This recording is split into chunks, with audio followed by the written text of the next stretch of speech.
This action appears to be intentional to circumvent yesterday's ruling by a federal judge. America, we just witnessed one of the most brilliant strategies in modern politics when a liberal federal judge blocked President Trump from deploying Oregon's National Guard to Portland. Trump didn't back down. He immediately deployed California's National Guard instead. The same judge who said Oregon's troops couldn't protect federal buildings apparently forgot to mention anything about California troops. Now Portland's leadership is losing their mind because President Trump just exposed how their legal resistance is nothing but political theater.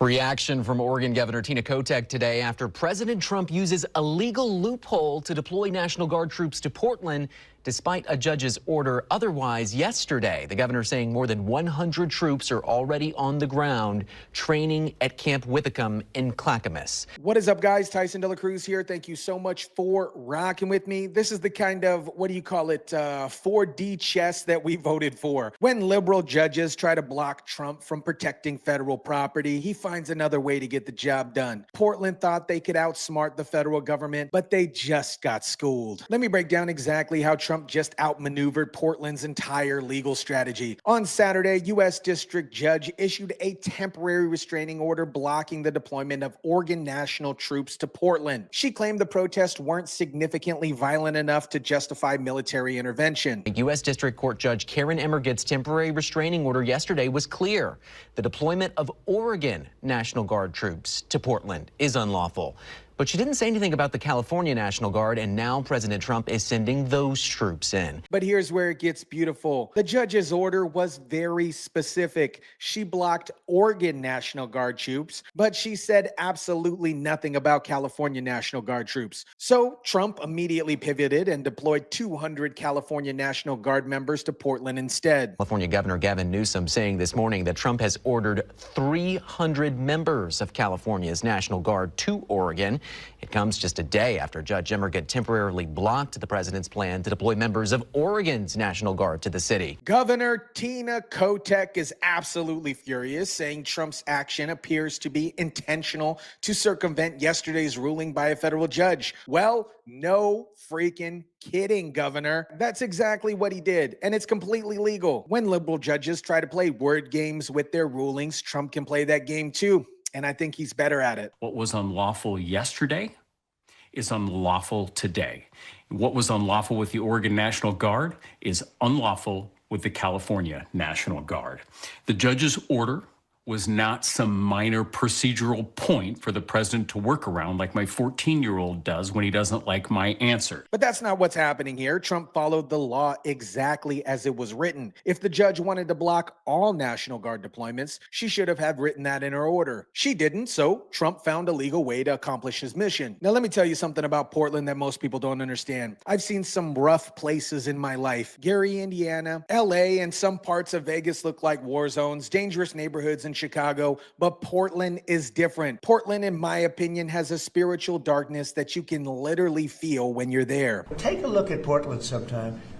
These are wild, these are crazy people, and they're trying to burn down buildings, including federal buildings. Portland's unofficial slogan is "Keep Portland Weird." And folks, they have succeeded beyond the wildest dreams of that. This is a city where the most demonic, ghoulish-looking people are put in front of businesses to represent their city. I went to a bar and grill out in Portland and couldn't even determine the biological gender of the person that was sitting me at the table. How about Portland, Oregon, where it looks like a war zone? Oregon's AG filing a lawsuit to try to block Trump from carrying out the deployment. But here's what Portland's leadership doesn't want you to know. While they're too busy promoting their weird culture and progressive policies, their city is financially collapsing. Portland is facing a budget deficit of $93 million to over $100 million. Property tax revenues are declining because people are fleeing. Major banks have abandoned their own buildings. The downtown area is filled with empty, boarded up buildings because normal families don't feel safe bringing their children there. When your city becomes known as a place where where Antifa riots destroy property and the most bizarre people are put in customer service positions, normal people stop coming. Trump's deployment strategy is brilliant because it exposes the hypocrisy of Portland's resistance. Governor Tina stood there and said, "You can see this city is safe and calm. It's a beautiful day to be here. The businesses are thriving and people are coming downtown." We are in the central city of Portland, Oregon, and it is a beautiful day. And we are very happy to be here speaking with you today. Meanwhile, behind her, the city is literally falling apart. But when Trump announced that he sent in federal troops to protect ICE facilities, the response was immediate and violent. We're talking about 400 to 500 protesters swarming the streets, not to peacefully demonstrate, but to actively resist federal law enforcement. A crowd of more than 100 people finding out a judge granted a temporary restraining order, blocking the National Guard from heading to Portland. One protester says this decision only reaffirms what he says many Portlanders feel. These aren't organic grassroots protesters either. These are organized aggregators, many of whom who don't even live in Portland, who actually come in to create chaos and destruction, then leave local residents to deal with the aftermath. And the local leadership supports it. They fight against federal resistance. They resist any attempt to restore law and order. Defense Secretary Pete Hegseth confirmed that news tonight, saying 400 troops from Texas will be deployed to Chicago and Portland for at least 60 days. The White House says it's necessary to protect ICE agents. Now Trump is also sending Texas National Guard troops to Portland, so we have California troops, Texas troops, and potentially more states involved. Portland thought they could resist federal authority, but Trump just turned their resistance into a multi-state operation. And here's what makes this even more beautiful. The judge was nominated to Oregon's federal bench by President Trump back in 2019. She was confirmed by the full Senate with bipartisan support. So when Trump criticized her decision, he was calling on a judge that he appointed that wasn't serving him well. We're going to look at that. It was amazing. Portland is burning to the ground. It's insurrectionists all over the place. It's Antifa. And yet the politicians who are petrified. Look, the politicians are afraid for their lives. That's the only reason that they say like there's nothing happening. Trump said Portland is burning to the ground and insurrections all over the place and Antifa, while politicians pretend nothing is happening because they're afraid for their lives. That's exactly what I witnessed when I was there. A city controlled by the most radical elements while normal people live in fear. The judge claimed the protests weren't significantly violent, but let's look at the evidence here. Federal agents have been attacked nightly. ICE facilities have been vandalized repeatedly. Protesters have used laser pointers to attack federal helicopters. This is organized resistance to federal law enforcement. Multiple arrests, multiple rounds of tear gas, pepper balls. As anti-ICE demonstrators, they faced off with federal agents and officers, and in some cases, there were pro-ICE demonstrators here to show their support, and they were facing off with the anti-ICE demonstrators. Multiple arrests, tear gas, pepper balls, federal agents under attack, but somehow this doesn't raise to the level of significant violence, according to the judge. This is the same kind of twisted logic that allowed Portland to claim that they're the safest city while their streets are controlled by Antifa. Trump's response to Portland's resistance is now a coordinated multi-state operation. We have California National Guard troops already on the ground. Texas National Guard troops are being deployed. And Trump has hinted at similar deployments in other cities that refuse to cooperate with federal law enforcement. Governor J.B. Pritzker tonight says the Texas National Guard is preparing to send troops here. Defense Secretary Pete Hegseth confirmed that news tonight, saying 400 troops from Texas will be deployed to Chicago and Portland for at least 60 days.